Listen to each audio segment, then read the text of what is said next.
I'm a filmmaker. I've learned that some sounds tell stories on their own. A Wiener Schnitzel hitting the pan, that's one of them.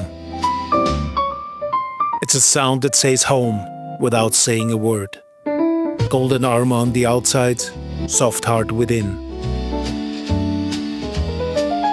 Every dish has a story, and this one starts in Vienna. Or does it?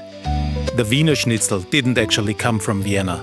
A long time ago, people in northern Italy were already frying thin pieces of meat.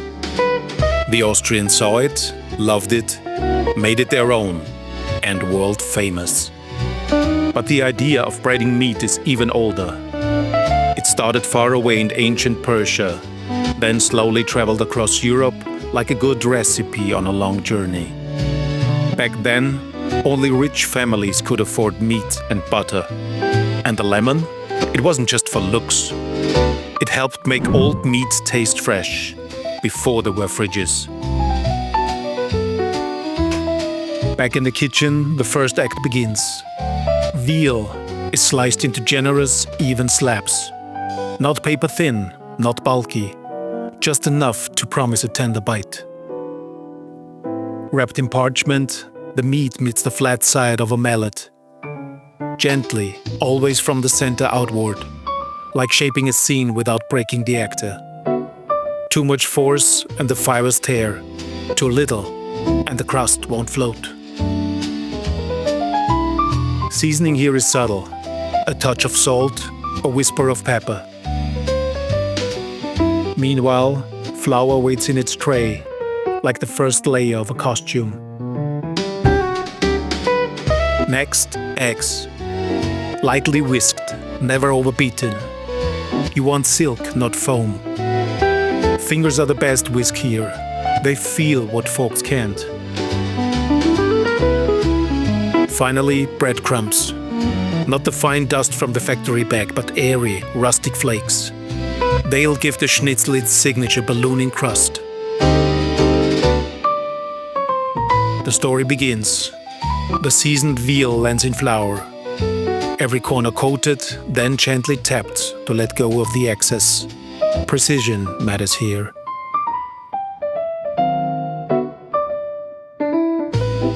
Then it takes a dip into the egg. No dry patches allowed. Think of it as the glue that holds the show together.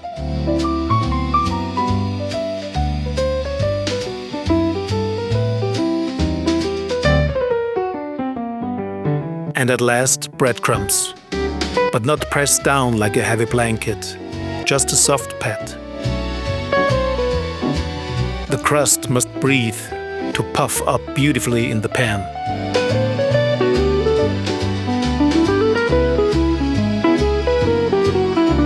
Clarified butter melts into a clear golden pool. This is where the magic begins.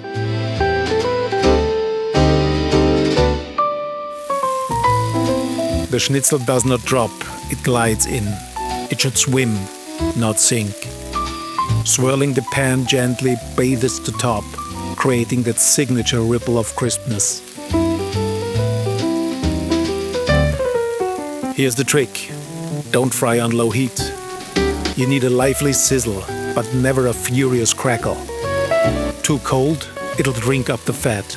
Too hot, it'll burn before the inside even warms. In Vienna's old kitchens, cooks would use two pans. One to fry, one to baste. Maybe 3 minutes each side, and the crust lifts away like a silk curtain. That's your sign. It's ready. A final squeeze of lemon wakes everything up. I'm a filmmaker. For decades I've watched how nature tells stories, patiently, through movement and light. Cooking is no different. A hot pan, a golden crust, a single moment when it all comes together. The Wiener Schnitzel isn't just a meal. It's theater in a frying pan. Crisp, fleeting, unforgettable. If you love stories that sizzle and taste as good as they look, follow me for more.